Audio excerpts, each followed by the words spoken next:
Kalau tak hilang, saya bayar baju yang akak nak belikan sini. Saya nak bagi akak ni. BioQueen Stain Remover ni produk saya lah. Stain Remover ni dia boleh hilangkan kotoran. Tapi sebelum saya nak bagi kat akak, saya nak tunjuk demo dulu dekat akak, boleh tak? Saya nak kotorkan tudung akak, boleh? Dengan kicap, boleh? Kan biasa kita makan kan kotor kan? Okey, saya tunjuk sikit Kalau tak hilang, saya bayar baju yang akak nak belikan sini. Akak nak beli baju kan kat sini kan? Okey, jom. Kat sini boleh tak? Bismillah. Kita akan cuba hilangkan guna BioQueen Stain Remover. Hilangkan Ada klorin kan ni? Klorok tak ada? Klorok tak ada, tak ada. Organik je tak? Oh, dah. Dia bukan chemical langsung. Ada banyak lah. Macam suci. Kita. Macam tu je. Kecap je tak? Nampak ni? Kotoran dia transfer kat sini kan? Dia takkan Ada steak. ada bertumpuk.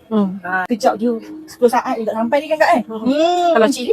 Boleh. Tadi kita akan tunjuk sos cili dekat orang lain. Kepen pun saya fotokan. Makeup foundation, apa lagi lipstick tadi kita hilangkan juga. Ni saya nak bagi kat akak sebab akak berani nak fotokan tudung akak tu. Dia pun takut kan. Makan kenduri kena bawa ni. Ya, memang. Ada bau kicap ada bau tak? Tak ada kan? Okey dah tu. Boleh hilang tu. Okey. Terima kasih kak. Okey Jangan lupa follow kita tau.